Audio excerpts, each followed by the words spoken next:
Gaeilge Weekly is brought to you by Learn Irish Online. For way more shows, videos, podcasts and courses for learning the language, head to learnirishonline.com or patreon.com/learnirishonline. Hello, Gaeilge Weekly, agrón céad is a séideag an legan níos siimplí conas atá muid an teachtain seo. Is me Liam ó Learn Irish Online. Agus mars gannach míle buchas as túnal. Is Jack on Sockton Show. Big thank you for tuning in this week.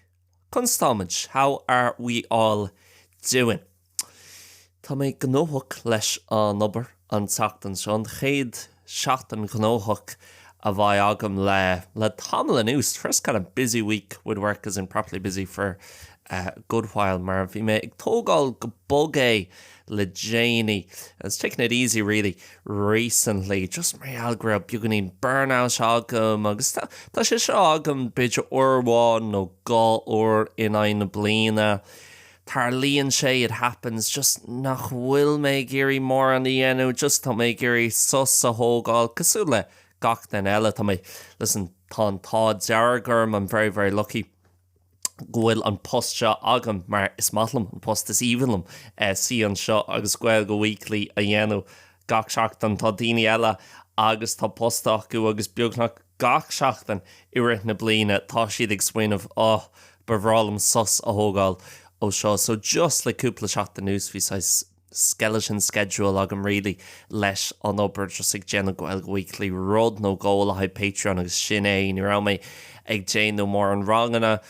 No, there wasn't doing many classes or anything. It's kind of a couple of things have caught up now and focusing back in this week. So that's his catch up Jainta ag cúpla rud agus inis tá mé ag díru is seach arís number focusing back in on work this week. But did have a bit of burnout, and I suppose not just with work, ní amháin leis an obair, but with other things as well in my life. Le rudí eile in my hail, I'm quite...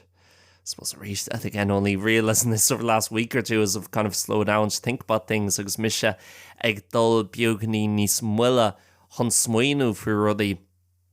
Kind of realise quite a productive person, or very, maybe a better way of putting it, person's quite obsessed with productivity. Tá mé soch gafa le productivity agus ag géirí is dócha dul hon cín, let alone rudí, always wanting to kind of progress with things instead of maybe being able to enjoy the thing where I am right now and not actually tatniv of winch no a vet in on tatniv of winch as an rud dear canish. I mean tá an obair agam agus ar an óid tá an content é hain ach freshen tá an istócha tantíh gnó ag buint leis freshen. So there's the content themselves, but it's also the business side to it and advertising, marketing, growing the brand, the accounting side of it, the VAT and the tax and everything else.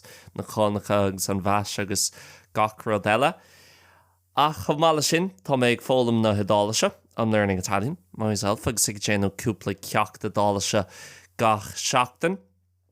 Cumh mátla sin bíon mé ag labhairt a Spanish níos mó ná béarla. Na leitheanta seo I speak more in Spanish my day-to-day life than in English these days, so kind of that the effort that's related to that and Iraq the bunch in and the bit of strain, even though tá mé soch muíach ag labhairt a Spanish inis tá buganín deachracht is tóca ag buint leis freisin i gcónaí nuair atá tú ag labhairt de dair nó de tríú cheanga ní bhaid tú ar de chumpord nó ar de thuúbhnas iompis comfortable or as relaxed, mar a bheith tú dá mé fá ag labhairt i méarla nó cad é de chéad cheanga, whatever your first language is. Cumála sin a gre, bhí mé ag déanúireacht ré 3 hour nó 4 hour in aina seachtainna, trying to run 3 or 4 times a week and pushing it, ag dul go tapaí, going fast, freshen. Agus gach rud is dócha mód size productive, so mar hampla leis an ré with the running in áit a bheith gra, okay, tá mé chun dul ag ré agus really tatnamh a bhainseas agus just a hógáil go bog to take it easy.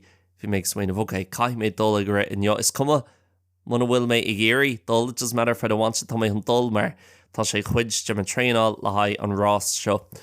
Agus bhí rás agam actually an chéad rás gin séisiúr, tá mé an séisiúr sin stocha mí bhean fóver go mí methúh agus tá mé ag déanamh iirecht rás amháin a dhéanamh gach mí.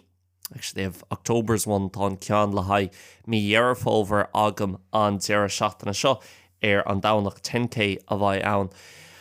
Agus, anyway, rinne méid an rás seo trí seachtain ó hin, thart 8 km na 8.5 km. Agus, rinne méid go má, ceapam an tám a bhí agam bhí sé thart 6 nóméid go le is trocha, so 36.5 minutes. Agus bhí thart beidir 5 míle duine ag ri sa rás seo, agus níl samach bhí mise tíbhas siad de chéad gán ó trí chéad ceapam, it's about 2,000 or 3,000 people running. I probably finished in top 200 or 300. Agus tréis an rás, bhí cúpla duine rá chuir just lá, Jesus, is amíntach é sé, agus bhí me sé, bhí me sé ag smaoinú go bhuaithí mé an tám sin mór less, bhí me sé ag smaoinú actually beidir go racha mé beagganí níos tapúla, but I don't mind much defined by a time. Agus I thug mé fidear, Jesus, tá me sé ag train le cúpla bliain in ús, agus tá am na maithe déintag, I've done good times, I've done sub 130.5 and sub 40 and 10k. And I was thinking, if I kept on going lower here, which is what I suppose my goal is, it's really níl rud amháin na cheasan amach that stands out mar an príomh-aim nó an príomh-spruch is tócha the main kind of target. Ach, like, mar hampla an rás sin, dá méach miseo chun críichnú sa cúgu háit. If I was to finish in 5th place in the race, do something crazy, like 32 minutes, trocha dón, no gánóid is trocha a dhéanamh. Like, cén difriúcht a dhéantoch sé do ma héal. What difference would it do to my life? Tada. Domsa fiú do méan in an, beidir do méan in an bhuachans, agus do méan in an, dul go rásí difriúil agus actually a bheith smaoinmh tá seansa go méid seo a bhuachans, beidir go méid sé seo or go méid sé sin beagganín difriúil. But even then, I don't think I'd feel different. Maybe that would open my eyes. Beidir gur doscail sé sin na thúla beagganín maidir le, hold on, tá mé chomh gafa le, okay, tá mé gur ri agus a géirí airí níos tapúla agus, sin just metaphor really le rudí eile an rud céine leis an obair tá mé gurí learnar an lein a dhéanú níos mó agus mai níos mó daoine géiste leis an budcréil agus in an platform níos mó chrothú or Patreon agus just an gnó a dhéanú níos mó to make the business bigger. Ach, cén sifriúcht a bhaid ann i héal? Fiú a rudí eile leis an dális tá mé gurí labhairt níos fearr san na dális. Ach, sure, an fá a thosaí mé ag fólam na dális sin ná gur chric mé level around mé sásta leis an level sin sa Spanish. I got to a level that I was kind of happy with in Spanish, and so I said, okay, I'm still improving Spanish, but I'd like to now learn new ones. So, Mono bhfuil mé buint tatan bheits an próséis. Níl aon size, posh at the end of the rainbow to play into an awful American stereotype or image. Light at the end of the tunnel, tá sé sin beagganín ro ghuracha a bit too dark. Ach, tá agad ar aonwas cadlúir tásúil agam gohfuil le sagad cén size rud ó bhfuil mé gurí carnúil, what type of thing I'm trying to express there. And if there's no magic moments, man bhfuil aon nóméid dríochtúil where it's like, now it's all perfect. Now that I can speak this level of Italian and I run this fast in a race, I know myself that I've already reached those levels before. Tá na level is sin buinte amach agam. Mar hampla frá an fada doing a 1.5 hour marathon, half marathon, 1.5 hour marathon would be impressive. 1.5 hour half marathon. That was the goal. Agus is tócha bhí mé smaoinmh nuair bhuinim é sin amach ba mé críicne le bheith gréan ba mé sás den ní bhaid, ba mé just an taitnamh a Winchester éis sin ach ní rá sé mar sin, forma ag san lá ar gionn the day after mé smaoinmh bhil an is tá mé géirí, ors 5 nóméid is fethe a bhain semach agus just leanan sé ará agus a gcónaí bíonn tú is tócha delayed gratification pushing your happiness on agus tá, caithí sé sin a bheith ad iad a héal. Le aon rud caithí tú rudaí a dhéanamh agus tá siad beagganín sacr agus an sin fáin tú rud níos fearr tar éis sin, beidir go daoine san astráil a géiste le seo agus tá si bheith gobar ar FIFO, fly in, fly out, si gobar an oil rigs nó ar na firmacha nó sna mines nó inrad agus cai si bhilpar anna Genie nó ach tá sab gomáid sibh in an agad ma a hiile agus sus ma aáil taréis caicís nó mí amháin ag gobar after kind of a month or 2 weeks. You'll be able to get a good break and earn a lot of money and have a great house and have a great life. But even then, it's like when you get there, well, is it that good? And we'll say, Cove Ma, taréis cúpla lá the cheach nua. I'm not giving out to anyone doing FIFO. Níl ag tuairteach in duna ag déanamh FIFO, just níl sam tháinig an sampla sin sús I cheann. Achas tócha thug mé faoi dearg ar mise. Spéidir gohfuil a landíine eile ag déanú an rud seo of gcónaí, okay, well, tá mé géirí bheith productive inis, tá mé géirí bheith productive inis, tá mé géirí dul chun cín le rud ag and I want to progress with something. Ach, muna bhfuil tú ag buint tan na bhas, an fiú if you're not kind of enjoying it, is it worth it? Because you're just constantly pushing on this idea of, I'm 25 now, it's not like a prequel to my life. Ní prequel atá ann dom héal. Like, to my fé cuaig, sean school trío bháin to my héal caite agam hana hain. I probably spent about a third of my life or close to a third of my life already. So, like, it's not the prequel. This is the main act, now. And do I just want to kind of keep on doing things and not like ní mé grá nach that níon na rudí seo lom tá deargurm go that níon a bheith ré agus ag fólam le hedála se agam agus scóil an tám agam chun na rudí sin dhéanú tá lán daoine agus níl an tám acu chun na rudí seo a dhéanú ach taréis tá agam ghfuil an podcast seo beagnaí dáire ach níl sé bronnach is actually tá mé fear sás le grahan sais beidir cúpla lá a bheith mothú burnt out cúpla lá a bheith mothú go donna agus a bheith in an torch fao deara to be able to realise, maybe I've changed a few things in my life and just my perspective a bit. Caiith mé dhearcha a ahrú beagnaí agus an chuí a bhfuil méid marked all the way I'm kind of living from day to day. Caiith mé é sin a ahrú beagnaí. Tá mé actually sásta gohfuil sé sin agam inis agus inis tá mé mothú a bhád níos fearr. Ach, like, Carolum bhí méid leabhart faoi seo le Carolum agus thug sí leabhar a bhí aici dar bhanam The Little Prince. No, an Prince a beag. Tá sé actually le fáil trí Gaeilge. It is actually an Irish language version. Thug sí an legan I Merla dom Morenos. Agus bhí méid léamh an leabhar agus thula mé faoi The Little Prince, no, an Prince a beag.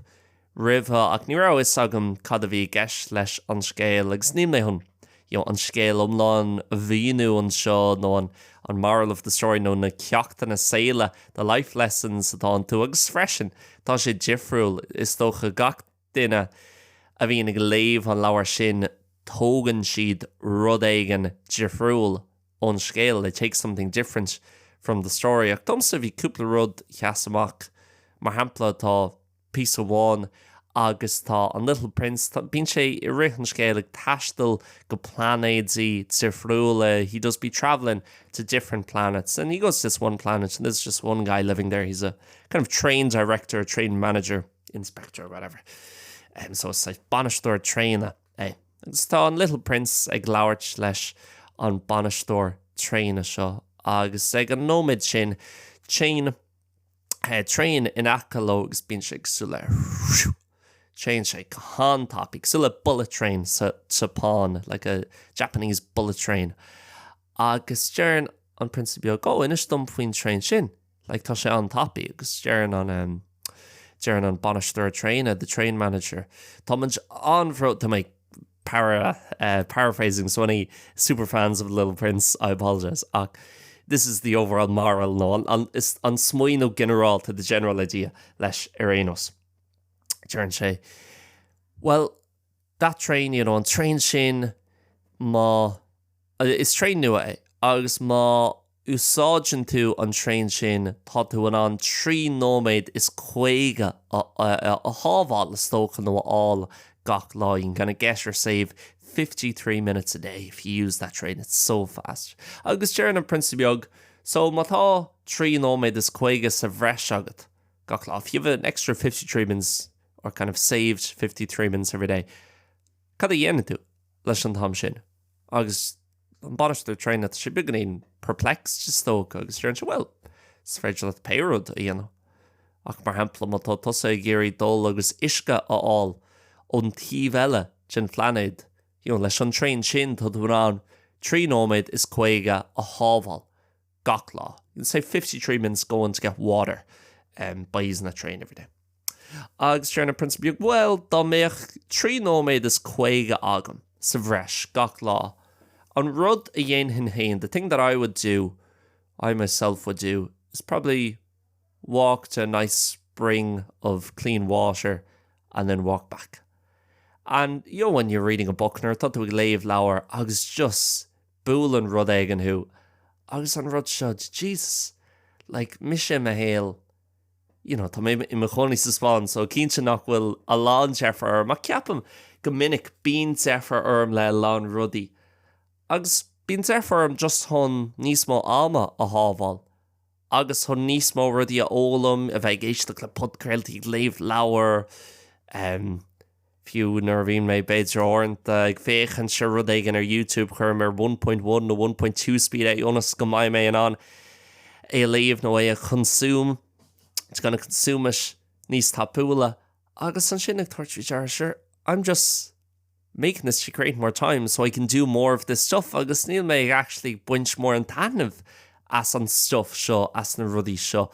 Agus just thug mé dear, wow. Cén fá, fiú ag smaoine faoi nar bhíon mise ag dul arás go gaiamh. Tá mise I mo choní sa bhfuil. So nar héim arás go gaiamh, beidir mar hampla fáim an bus go Faro, agus an sin an Etzels ó Faro go Knock, agus an sin fáim siab ó Knock go gaiamh.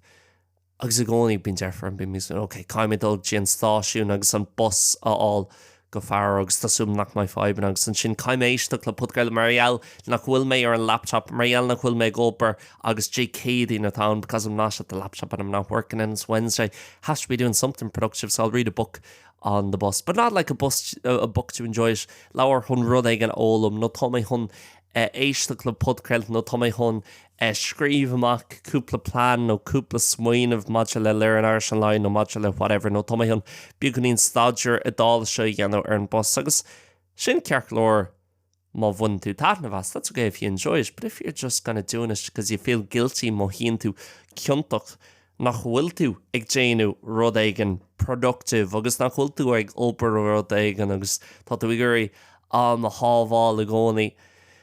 It's not good, like, and I suppose that kind of realization, this is life, this isn't, why am I trying to save time for the future when the future I'm just going to do tá mé hun an rud céine a dhéanú sa tauci. Agus sometimes realization sin is dócha just gachar the hógáil níos muile agus tan of just really fewer margin. I kind of caught myself out or margin we make olvu done fud creile shows preparing for this podcast. Agus the okay to my hun on laptop hooker just on mic a her stocks laptop agus Audacity uskel nírá Audacity uskel jogam actually so we may he started to size duplex agam an show so we may he started agus vi cafe agam agus Nírá sé ré fós, bhí sé fós an the boil nó ar an hab. Agus dúirt mé, okay, tá sem by truck a second agam beidir nóméid amháin agam nó carach a second a rih a bhaid an rih a bheits an cafe seo. Right. So came upstairs and said, you know what, if I run upstairs now and open Audacity and plug the mic in, I can have everything ready. By gachar the rail agam agus Audacity oscail agam agus an sin tá mé an cafe all he started. I kind of caught myself, I said, what am I doing? Truck a second the town. Cin fá will me géirí truck a second the hábháil. Cin fá nach bhfuil mé an just seaasúin sin in aice leis an cafe. Agus just a bheith, okay, máidin sé luúin na town, tá mé seo sa bhfuil, just a bheith beag níos mó present, no mindful. Máidin sé luúin town, tá mé mó go má, tá mé sláintiúil, tá cafe agam, tá bí agam sa teach, tá cóid agam, tá clán agam, beidir fiú just siúil amach mar tá mé mo chonaí ar an ground floor siúil amach as an doras just cúpla brets a hógáil gin air ór of the fresh air. Cin fá nach bhfuil mé an seo, cin fá bhfuil mé gurí truck a second a hábháil Agus cén tíorfriocht dhéana sé. What difference is there? Okay, tá mé hon an podcastile seo a chréic nó truck a second níos luha. I'm going to finish this podcast 30 seconds earlier. Ach sure, an sin, cén rud a bhfuil mé an déanú leis an am sin, well, just níos mó rudaí sais productive, beidir clochtú nó stadir a dála sé dhéanam, maybe do some Italian study or maybe go out for a run and just keep on doing these things to distract myself and fill the time and not actually just táitnimh a bhain seas gach ród agus. So, ag an am céine, níl tú a géirí tada a dhéanamh sa saoil. Same time, you don't want to do nothing in life, agus just a bheith sleepwalking through life. Caithí structure a bheith agat, caithí sprocna a bheith agat, you have to have goals and structure agus gachar eile. Ach, freisin caiith tú táitnimh bhain seas. So, is tócha tá mé an tatan scát a thug mé go bógé mar bhí mé just burnt out dubh dóit, agus bhí mé gur smaoinú faoi cáhfuil mé a héal agus a bheith, cad tá tábhaach dom agus céanáis rudaí a bhfuil mé i ggéirí déanú le mo chuideama agus cibhéid Jeffar nó brú a bhfuil mé géirí chur orm haon, how much pressure or kind of hurry or haste do I want to put on myself. Agus, what, listen, tá mi sé cúblin is fé agus as an is tócha approach seo, from this kind of approach over the last 5 years of being really productive and in a hurry and doing stuff a lot of the time, tá ceire cheanga an is agam an béil an ghail gan Spáinis agus an adális. Tá gnó agam, ní bhór mé mór an chara, really, leis an gnó, agus tá nó agam agus, tá mé tuile argad agus tá mé sásta le sin, making enough money that I'm happy with, agus tá post agam a hadníon gomórlam, tá mé an 10k tíbhis séide carcanóid ag nu 40 minutes 10k, tá mé inátá má óras an haon agam is sa bhil. Like, there are advantages to it, the buntáistí leis. Ach, na buntáistí sin, an bhfuil si tábhaach muna bhfuil tú ag buint tanras agus listen, tá méid buint tanras ach just le cúpla seachtain na nús over last few weeks beidir nach railmé a buint mór an tanras agus rís just cosú le an le Brinstone an Bannister tréine sa Prince of Beag ag tuairt faoi deara, wow, tá mé just ag géirí na rudí seo dhéanú ionas go mbeidh mé in an níos mó de na rudí seo a dhéanú ionas go mbeidh mé in an níos mó de na rudí seo a dhéanú so that I can do more of this stuff, and then one day I'm just going to die and that's it. And did I really, I enjoyed it, but did I really enjoy it, if that makes sense?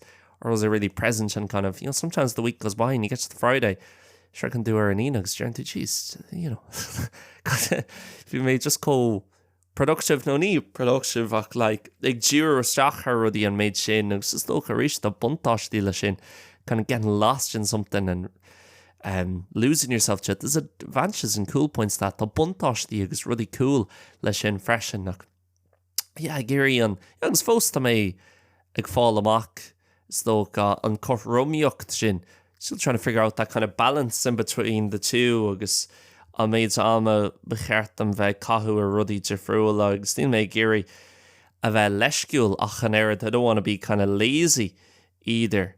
Agus an rud eile sa Prince of Beag a cheasamach domsa ná an dearcha sainta atá ag an Brinsa. So the kind of innocent outlook that the prince has, and it's often said in the book, and I suppose this is the main thing that most people take from the book on Rud, is tábhachtí an príomhrud a Hogan Dini on lower, and that's don't get lost in these things that adults get lost in. No, be chailte sna rudí seo a bhín Dini fásta chailte onto in numbers and in time and taxes and reputation and I have to do this and working your life away and trying to, but and listen, I really don't want to come across as out of touch. Níl mé géirí is tócha bheith out of touch ar an budcréile seo seans má ghfuil duine ag éisteach leis an budcréile sa chóir agus 7:00 ar maid, and somebody's probably listening 7 o'clock in the morning sa chóir ar an commute agus tá tror nó carthar páistí acu agus tá siad san agrá lim this all great, you live in Seville, tá caithí me se obair ar fad trochan nó carcha blianis honest go mai sail ma ag ma fáistí so that my kids have an okay life. So tá some níl me gra, we should all just be running about in the roses in the grass every day and playing with each other as adults. Listen, tá sagam é sin agus tuigim é sin le a hell ná bíag smaoin of nach tuigim é sin.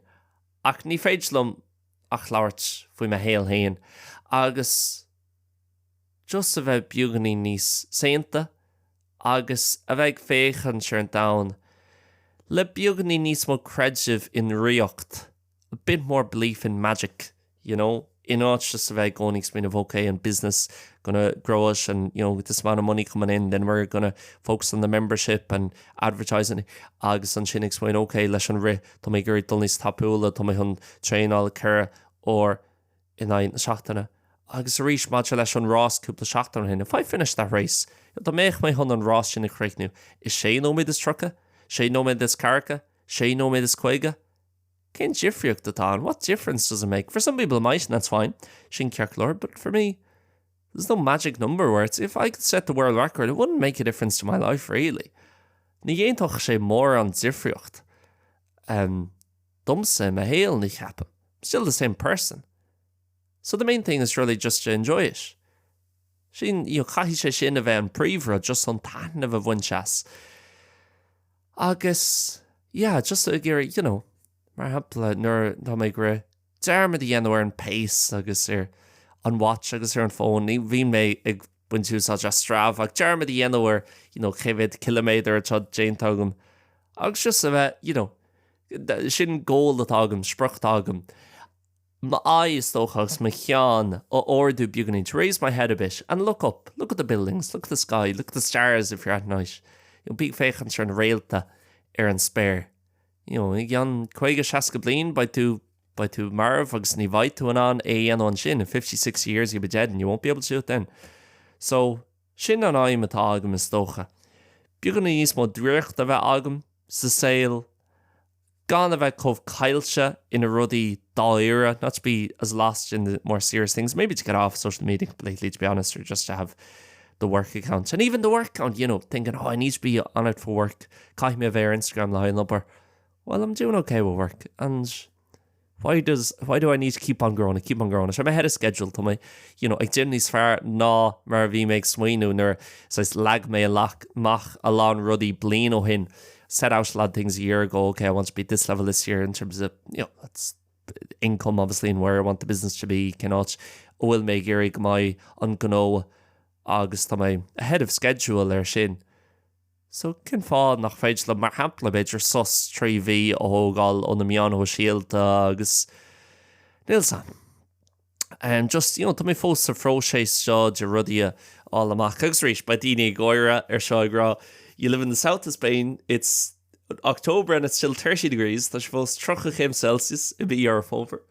Ní bhí an earth ein lobar physical dhéanam, so if you do any physical work, Beidir go bhíonn tú go beidir go bhíonn me sé go bar ceann nó cuaigóir in an lei, I might work 4 or 5 hours a day, mar hampla. Cin fábhfuil tú, agus ní méid tuairt a churb, I'm not giving out at all. Cin fábhfuil an burnout seo go bus is stocha má híonn tú an chuí a bh híonn tú agus bíon mé, fós nach míon mé gobar bíon mé ag dtíir isteach ag smaoineh faoin a dálas faoi bheith ri, faoi bheith ag whatever, ag léamh, ag fólam rudí nua. And kind of realising as well, not to get too deep here, Neil McGeary, I row farsanta, but I'm enough as it is. Even if I couldn't speak any other languages, even if I couldn't run and I was not fit, ní ra mé achlaí or ní bheith mé achlaí, that doesn't mean I'm not a good person. I'm still a good person, still who I am. Agus ní bheith mé difriúil, and that's the most important thing, and it's still my health fós bheith má chláin seagam. So, trying to remember that and keep that in mind more than anything. Sin chuineal min sin níos mó ná aon rud eile. So yeah, that's it. Again, I feel like there's go through phases with the podcast. Jim trí tréimh sí leis an podcastgaile orta bíonn sin níos dáire ach fós ní maithla an podcastgaile dhéanamh dúrcha ach just orintanta níos persanta. Sin focail a bit more personal is dócha rudí main sin. Ach tá mé mothú go máin is beidir an tachtant caite ní ra mé ach manis óháin níos fearr. So yeah, sin é. Guys, don tachtant seo gur míle big thank you mars nach as usual. as a bheith ag éisteach leis an show. Tá mé an a bhuiach agus, yeah, le ró mé live an tachtain seo. Hugan, I'll speak to you guys next week. Míle buchas slán agus bannacht.